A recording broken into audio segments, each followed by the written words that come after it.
Friends ఇదే nothing phone 4A దీనిలో చాలా మంచి మంచి ఫీచర్స్ ఉన్నాయి. కాకపోతే కొన్ని ఫీచర్స్ అయితే నాకు నచ్చలేదు. అవేంటి అనేది తెలుసుకోవడానికి వీడియో ఎండింగ్ వరకు చూడండి. సో మరి ఈ మొబైల్ గురించి మాట్లాడినట్టయితే మనకు మార్కెట్‌లో చాలా రకాల మొబైల్స్ అనేవి లాంచ్ అవుతుంటాయి చూసారా? వాటితోటి కంపేర్ చేసినప్పుడు కొంచెం డిఫరెంట్‌గా కనిపిస్తూ ఉంటుంది. ఇప్పుడు చాలా మొబైల్ కంపెనీస్ అనేవి సేమ్ డిజైన్ తోటి కొంచెం ప్రాసెసర్‌లో ఇంప్రూవ్‌మెంట్ చేసి, కొంచెం కెమెరాలో ఇంప్రూవ్‌మెంట్ చేసి డిఫరెంట్ కలర్‌లో లాంచ్ చేస్తూ ఉంటాయి. నేను కూడా అన్బాక్సింగ్ చేసేటప్పుడు నాకు పెద్ద ఇంట్రెస్ట్ అయితే ఏమనిపించదు. మొబైల్‌లో సేమ్ టు సేమ్ అనిపిస్తూ ఉంటాయి. కాకపోతే నథింగ్ గురించి మాట్లాడినట్టయితే వీళ్ళు మార్కెట్‌లోకి వచ్చిన దగ్గర నుంచి ఏదో కొత్తగా ఇన్నోవేషన్ చేస్తున్నారు. బ్యాక్ సైడ్ ట్రాన్స్పరెంట్ డిజైన్ ఇవ్వడమైనా కానివ్వండి, గ్లిఫ్ ఇంటర్ఫేస్ ఇవ్వడమైనా కానివ్వండి, వాళ్ళ టోన్ అయినా, యూఐ అయినా అన్నీ ఎంతో కొంత వీళ్ళు చేంజెస్ చేస్తూ కనిపిస్తూ ఉంటారు. ఆల్రెడీ మొబైల్‌ని అన్బాక్సింగ్ చేశాను. వీళ్ళకి సంబంధించిన ప్యాకేజింగ్ అనేది డిఫరెంట్‌గా ఉంటుంది. ప్రతిసారి లాగానే అయితే బాక్స్ లోపట వైపు మనకు transparent back case, sim ejector, type C to type C cable, వీళ్ళకి సంబంధించిన యూజర్ మాన్యువల్ అయితే ప్రొవైడ్ చేశారు. లోపల వైపు మొబైల్ అయితే ప్రొవైడ్ చేశారు. సో మరి ట్రాన్స్పరెంట్ కేసులో ఈ మొబైల్ ఇన్సర్ట్ చేసిన తర్వాత మనకు మొబైల్ అయితే ఇలాగ అనిపిస్తుంది. మరి స్క్రీన్ గురించి మాట్లాడినట్టయితే 6.78 inches 1.5K resolution display provide చేశారు. 120 హెర్ట్జ్ రిఫ్రెష్ రేట్ ఉంటుంది. దీంతో పాటే 1600 నిట్స్ అవుట్డోర్ బ్రైట్నెస్ ఉంటుంది. ప్రిక్ బ్రైట్నెస్ గురించి మాట్లాడితే 4500 నిట్స్ ఉంటుంది. సో దీంట్లో మనం కంటెంట్ చూసేటప్పుడు చాలా మంచి ఎక్స్పీరియన్స్ వస్తుంది. వీడియోస్ అనేవి చాలా క్లారిటీగా కనిపించేస్తున్నాయి. దీంతో పాటు నాకు నథింగ్‌లో నచ్చేది ఏంటి అంటే చుట్టూ బెజిల్స్ అనేవి అన్ని సమానంగా ఇస్తారు కాబట్టి మనం వీడియోస్ చూసేటప్పుడు చాలా మంచి ఎక్స్పీరియన్స్ వస్తుంది. ప్లస్ ఈసారి బెజిల్ సైజెస్ కూడా మనకు తక్కువ కనిపిస్తున్నాయి. స్క్రీన్ టు బాడీ రేషియో అనేది ఎక్కువ ఉంది. సౌండ్ కూడా నాకు లౌడ్గానే వినిపించింది. ఎవరైతే ఎక్కువ కంటెంట్ కన్జ్యూమ్ చేస్తూ ఉంటారో నెట్‌ఫ్లిక్స్‌లో, హాట్‌స్టార్‌లో వీడియోస్ చూస్తూ ఉంటారో వాళ్ళైతే డిసప్పాయింట్ అవ్వరు. డిస్ప్లే పరంగా చూసుకున్నట్టయితే అవుట్డోర్ విజిబిలిటీ కూడా బాగుంది. ఈ పర్ఫార్మెన్స్ కోసం దీనిలో మనకు స్నాప్‌డ్రాగన్ 7 Gen 4 ప్రాసెసర్ని ప్రొవైడ్ చేశారు. మరి తోపు ప్రాసెసర్ ఏం కాదు, మరి తక్కువ ప్రాసెసర్ కూడా ఏం కాదు. మిడ్ రేంజ్లో చాలా మంచి ప్రాసెసర్, స్టేబుల్ పర్ఫార్మెన్స్ ఇస్తుంది. సో ఆల్రెడీ నేను దీనిలో BGMI ఆడి చూశాను. నాకు మొబైల్ అనేది హీట్ అయినట్టు అనిపించలేదు. ఫ్రేమ్ డ్రాప్స్ అనేవి ఎక్కువ ఏమనిపించలేదు. డే టు డే లైఫ్లో మనం చేసుకునే అన్ని రకాల పనులు అన్నీ స్మూత్గా జరిగిపోతాయి. మల్టీ టాస్కింగ్ కూడా బాగుంది. ఎక్కడ కూడా నాకు ల్యాగ్ అయినట్టు అనిపించలేదు. దీంతో పాటే వీళ్ళు స్టోరేజ్ టైప్ని కూడా ఈసారి UFS 2.2 కాకుండా UFS 3.1 స్టోరేజ్ టైప్ని ప్రొవైడ్ చేశారు. LPDDR4X ర్యామ్ని అయితే ప్రొవైడ్ చేయడం జరిగింది.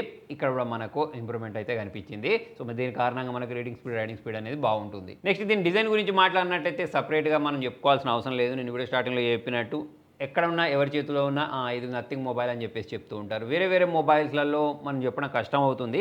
కాకపోతే దీని బ్యాక్ సైడ్ ఉన్న ఈ గ్లిఫ్ ఇంటర్ఫేస్ అయినా కానివ్వండి, ఈ కెమెరా మాడ్యూల్ డిజైన్ అయినా కానివ్వండి, ఈ ట్రాన్స్పరెంట్ బ్యాగ్ అయినా కానివ్వండి, దాని కారణంగా ఎంతమందిలో ఉన్నా ఇది నథింగ్ ఫోన్ అని చెప్పేసి అయితే చెప్పేయచ్చు.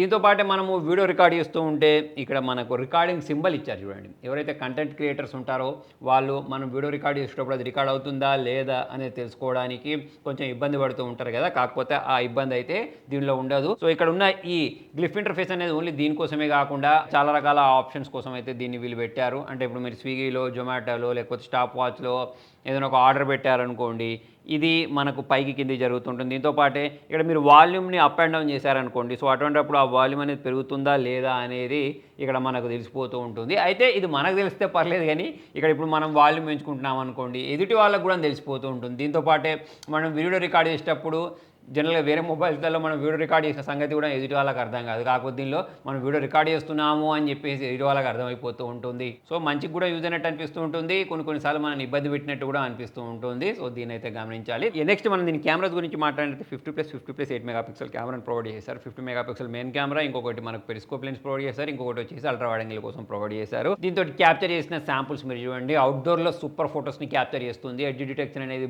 చాలా బాగా క్యాప్చర్ చేయగలుగుతుంది. వీడియోస్ కూడా చాలా స్టేబుల్గా రికార్డ్ చేస్తుంది. ఎలాగ మనకు OS సపోర్ట్ ప్రొవైడ్ చేస్తారు. 4K 30 FPS అయితే వీడియోస్ రికార్డ్ చేసుకోవచ్చు. సెల్ఫీ క్యామ్ గురించి మాట్లాడినట్టయితే డిసప్పాయింట్ అవుతారు. మనకు ఆ ఆప్షన్ని ప్రొవైడ్ చేయలేదు.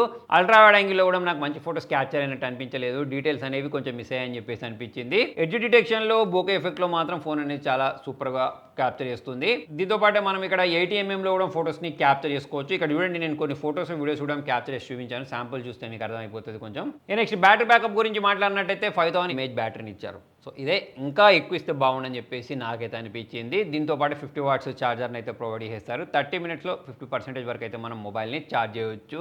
ప్లస్ దీని బ్యాటరీ సైకిల్స్ గురించి మాట్లాడితే 1200 సైకిల్స్ వరకు మనము ఈ మొబైల్ని చాలా బాగా వాడుకోవచ్చు అని చెప్తున్నారు. అంటే 3 ఇయర్స్ పాటు మనం ఆరంగా ఈ మొబైల్ని అయితే వాడొచ్చు. సో మరి సాఫ్ట్వేర్ గురించి మాట్లాడినట్టయితే 3 ఇయర్స్ పాటు మేజర్ అప్డేట్, 6 ఇయర్స్ పాటు సెక్యూరిటీ ప్యాచ్ అప్డేట్స్ని ప్రొవైడ్ చేస్తారని చెప్తున్నారు. అవుట్ ఆఫ్ బాక్స్ ఇది 116 తోటి వస్తుంది. ఇక మనం యూఐ గురించి మాట్లాడినట్టయితే సూపర్బ్. ఇక మనం నథింగ్ ఓఎస్కి వంక పెట్టడానికి లేదు, ఎటువంటి బ్లోట్వేర్ చూడడానికి కనిపించదు, చాలా క్లీన్ యూఐ ఉంటుంది. దీంతో పాటు కస్టమైజేషన్ ఆప్షన్ ఏదైతే ఉంటుందో హోమ్ స్క్రీన్, దానికి సంబంధించింది కూడా నాకు చాలా బాగా అనిపిస్తూ ఉంటుంది. ఒక 50,000 నుంచి ₹1,00,000 ఫోన్ వాడితే ఎటువంటి యూఐ ఎక్స్పీరియన్స్ వస్తుందో ఆ ఎక్స్పీరియన్స్ని నథింగ్ ఫోన్ వాళ్ళు తక్కువ బడ్జెట్లోనే ప్రొవైడ్ చేస్తూ ఉంటారు. అసలు మనం ఓఎస్కి వంక పెట్టడానికే లేదు. నాకైతే చాలా సూపర్గా అనిపిస్తూ ఉంటుంది. వాడు సపరేట్గా వీళ్ళు ఒక ఎసెన్షియల్ కీ అని చెప్పేసి ప్రొవైడ్ చేశారు. దీన్ని మనం ప్రెస్ చేసి పట్టుకుంటే మనకు స్క్రీన్ షాట్ అనేది వస్తుంది. మీరు వాయిస్ రికార్డ్ చేసుకోవాలి అనుకుంటే దాన్ని కూడా అసైన్ చేసుకోవచ్చు. సో ఈ కీ కూడా నాకు చాలా ఇంపార్టెంట్గా, ఇంట్రెస్టింగ్గా అనిపించింది. ప్రొటెక్షన్ గురించి మాట్లాడితే IP64 ఇచ్చారు. గొరిల్లా గ్లాస్ 7A ప్రొటెక్షన్ అయితే ప్రొవైడ్ చేశారు. IP68 ఇస్తే బాగుండని చెప్పేసి నాకైతే అనిపించింది. ఈ కలర్స్ గురించి మాట్లాడితే సైజ్ పింక్ కలర్లో కూడా దొరుకుతుంది. అంటే వైట్, బ్లాక్, బ్లూతో పాటు పింక్ కలర్ కూడా ఉంటుంది అన్నట్టు. లేడీస్ ఎక్కువగా పింక్ కలర్ని ఇష్టపడుతూ ఉంటారు సార్, వాళ్ళకి గిఫ్ట్ ఇవ్వడానికి కూడా చాలా బాగుంటుంది. అలా అని చెప్పేసి ఓన్లీ లేడీసే వాడాలని కాదు, మీకు నచ్చితే మీరు కూడా వాడుకోండి. ఓవరాల్గా ఈ మొబైల్ గురించి మాట్లాడినట్టయితే పెరిస్కోప్ లెన్స్కి 5 స్టార్స్ అయితే ఇచ్చేయచ్చు. ఇలా ఈ మొబైల్ అనేది 30,000 బడ్జెట్లో వస్తుందని చెప్పేసి నేనైతే ఎక్స్పెక్ట్ చేస్తున్నాను. దాని ప్రకారం చూసుకున్నట్టయితే ఈ పెరిస్కోప్ లెన్స్కి 5 స్టార్ రేటింగ్. మెయిన్ కెమెరా కూడా సూపర్గా పర్ఫామ్ చేస్తుంది, దీన్ని కూడా మనం 5 స్టార్ రేటింగ్ ఇచ్చేయచ్చు. డిస్ప్లే 5 స్టార్ రేటింగ్ ఇచ్చేయచ్చు, ఇక్కడ కూడా కాంప్రమైజ్ అయినట్టు మనకు అనిపించదు. ప్రాసెసర్ విషయానికి వచ్చినట్టయితే ఇక్కడ నేను 4 స్టార్ రేటింగ్ ఇస్తున్నాను. ఇంకొంచెం ఇంప్రూవ్డ్ వర్షన్ ఉంటే బాగుండని చెప్పేసి నాకు అనిపించింది.